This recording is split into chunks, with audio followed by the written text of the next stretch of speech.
everybody, how you doing? It's Brooklyn Prepper. Alright, another prepping tip 2, alright, so I just wanted to make this quick video before I did my kitchen setup video, right? So a lot of people are going to ask me, oh, how'd you make the thing? And I'm going to show you. What I'm going to show you how to make here right now, on prepping tip number 2, right, is a portable range hood. You know, so when you're cooking in your little kitchen setup there, you can have a way to exhaust any kind of harmful fumes. You don't want to die of carbon monoxide in the middle of an SHTF situation. I would feel real stupid. You imagine dying in the middle of an SHTF situation. You're in heaven and you're meeting your friends, and they're like, "Oh, how'd you die? You had a gun battle? You were saving your family? Was you?" Nah, no, I just fell asleep and I didn't wake up. I don't know what happened. Imagine that. You don't want that to happen. Okay, so I'm going to show you how to make a quick little thing. Right here, you got some parts I bought at Home Depot. If you look around, you can find them. I don't know the exact names. It's just all little aluminum, stainless steel stuff, right? You got one of these. You're going to have a couple of these. It depends how far you're going to exhaust, right? And a little fan I took out of an old computer. It still works, and it works pretty good, right? And you're going to need like a little power supply. You know, a lot of times you buy these electronic devices, walkie-talkies, all these little things that need charges, and half the time the shit breaks, and you've got all these charges all over the place. You don't know what the hell they do. You're going to need one of these that are rated at 12 volts, because most of these fans and computers are rated at 12 volts. And you're going to need that to use your alternative right here. You could run the suckers off this thing, little backup battery thing, right? It wasn't expensive, right? What's good about these things, you could charge them up again from your car. You could just plug them into your car and they're charged. Or if you have a solar panel system in your house, you could have a 12-volt system where you can hook all your little gadgets too. That's my next thing. I got to get a nice little 12-volt system here, right? Coming in the future when my wife lets me spend more money. You know what I mean. Alright, so let me show you how to make this, but before I get started, I really want to send first thing I want to do a shout out, 2 shout outs. There's a guy out there, he's trying to start a new channel and everything, and he's looking for directions to go and everything. You have any suggestions, or just go there and watch some of his videos, right? His name is Dino Dad, right? Look him up, Dino Dad. Okay, I'll put the link in the bottom. I think it's Dino Dad with some numbers. I always forget the numbers. I don't know. And if anybody was ever familiar with South Florida Prepper, right? Titan. He changed his channel. If you didn't know by now, I'm a little late on giving this shout out, but he's now known as Miami Prepper 1. So it's Miami Prepper 1. Go to his channel if you subbed to him before and you like him. I love the guy. He has nice little insights and everything, and you know, a little arrogant, and I like that. He's honest.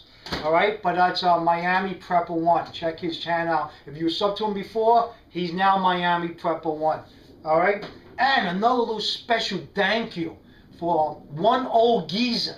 You know, this guy, he didn't have to do this, brother, but you know, he felt in his heart. You know, I answered one of his questions, and you know, we commented to each other a couple of times. Whoa! Almost a mishap over here, but he sent me a gift, and I was really touched. And I was like took aback by it. But look what he sent me. Check this cool thing out. Wait till the zombies come try to get me. A nice little tack vest, baby. One old geezer, man. Thanks a lot, brother. I love you for it. It's great. Me and my son was fighting over it, right? So it's yet to know who's gonna win the vest between me and my son. But like I said, and he also threw in a belt, a nice heavy-duty belt with it, right? Like I said, you didn't have to do that, but, you know, man to man, I appreciate the gift, and thank you. You know, that's one thing I always knew when I was growing up in my neighborhood. When somebody gave you a gift, you never say no. You always accept the gift, and, you know, and then you could give something in return when you feel feasible, right? It's just a man thing, you know. A lot of people say, no, I can't take it. You take it. A gift is like a sacred thing between men, which I believe anyway. So, with all the gambler and everything else, one old geezer, thank you. I'm going to show you how to make this little portable range hood, right, for the SHTF situation, or the apocalypse. If it was the apocalypse, I wouldn't even have to make this, man, because the end of the world is here. All right, so let me show you how to make this doom and gloom day prep with Ludo setup, and let's get to it. All right, guys, you see you got all your parts here. You know, you got your little Kumasagama over here. You got your little elbow, right? Your little extension piece, your little vent piece, right? And you have a little computer fan, right? Hey, this is an easy project. You know, what I'm showing you, it's all easy stuff. I like showing people easy stuff. You know, some of you guys might have thought of it already. Wow, this fan is dirty. You know, I got to clean that out. And everybody's saying, Brooklyn Pro, what are you, a slob? No, it's just the fan's a little dirty. Okay, what I did with the fan, I cut all the wires off the little piece it had on here. This yellow wire you're not really going to need. You're going to need the black and the red, right? And you have your fan here, right? And what I did is I grinded the edges off the fan, so I made it round so I could stick it in here. So what I do is I just, boom, I take it, I slide it in there. You don't even have to screw the sucker in, as long as you just grind it right size, right? And there you go. I just put it right in there, put it where I want to put. And what's beautiful about it, once you put the fan piece into here, it tightens down onto the fan and holds it in place. All right, so let's get this thing in. All right, look how simple, everybody. You know, there you go. You got your little fan in there. You see what I'm talking about? All right. Now, all you're going to do now is with your wires on the back over here, you're going to drill a hole in your little exhaust pipe and run your wires out of there so you could attach it to your little wire thing here. Alright, if you follow me already, we got that. We have the fan in there. Very nice. Alright, very nice fan. Alright, what we got here, like I said, you got all these little 12-volt power supplies from all that junk that you had laying around that doesn't work no more. Don't throw these away. They come in good hands. Right?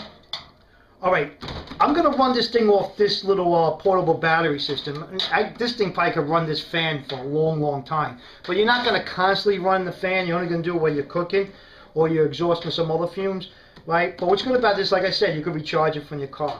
Alright, so all you're going to have to do now is once you get your hole cut out of there, you run your wires out. And you're just going to, right here, take your red and your black. Alright, hopefully you're seeing this right. You're going to take one wire to the red, right? One to the black. Alright, so you got them right there, they're connected.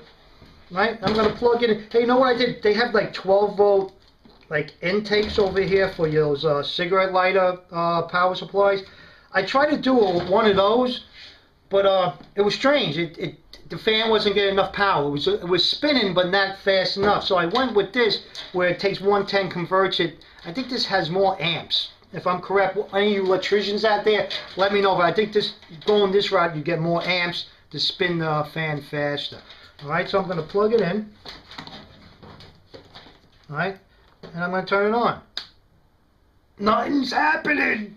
Nothing's happening. All right, what happened is a mishap. I got it wired backwards. No big deal. So if it doesn't work the first time, you got to say to yourself, hey, Brooklyn Prepper, show me how to do it. It's not working. How come it's not working? Just switch the wires around, right, and it will work. Okay, there you go. I turned the sucker on. You hear that thing wind up? You got to feel the air coming out of here. It's unbelievable, you know. What's that? See? Look. A lot of air coming out of there, you know? See? See the thing wiggling? A lot of air from that one little fan. You see it in there? I hope you can see it. See, it got lights? It's like a disco in there. Forget about it. You can have Snooki in the situation dancing, getting drunk, and acting stupid in there. Right? Look, it's a whole disco. Right? If you get bored as you're cooking, you could start dancing. Look at those blue lights. All right, that's it. See? See how simple? And all you're going to do is now you hook your tailpiece over here, right? And then you exhaust your tailpiece out your window with a piece of wood where you could close your window down on, and with a hole in it where your exhaust goes out. And there you go. You're saving yourself from dying of carbon monoxide. right? With a nice little fan. All you need is a little old computer fan. I'm sure you can find them laying around. And if you don't have an old computer fan, you can buy them. They're pretty cheap in the computer store. I think they run a couple of bucks, $9.99, you know. But there you go, your little portable range hood for the SHTF situation. All right, it save your life, and plus, not only it's going to save your life, and if you're cooking and using some wood or something, you get the smoke out of your house too. All right, I'll be right back with you. All right, guys, there you go. Your little portable range hood. You can't go wrong, you know. If you feel like making one of these, hey, if you do make one, let me know. Send me a comment, a video response, or something like that. Let me know how it worked out for you. But that's prepping tip number 2, the portable range hood. All right, like I said, I'm gonna have my kitchen setup video. I got delayed with it a little while. You know, life, man. I just been so busy. It's like everything all at once. I think maybe because the summer's coming and all this stuff is going on.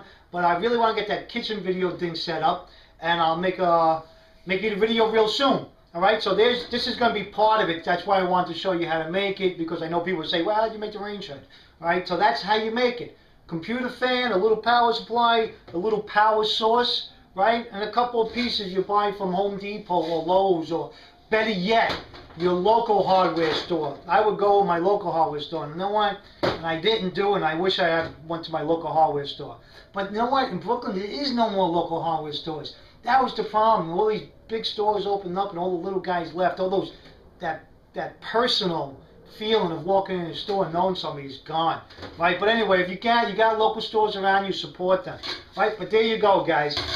Like I said, my kitchen video is coming out real soon, right? And I try to squeeze in a Q&A video. If you guys got any questions for me or any advice you want, anything, please let me know. Give me the PMs. Let's get it going. If I can't answer it, I'll refer you to somebody else. Live for today, prep for tomorrow. I see you guys next time. And to all my new subs, thanks a billion. Welcome aboard.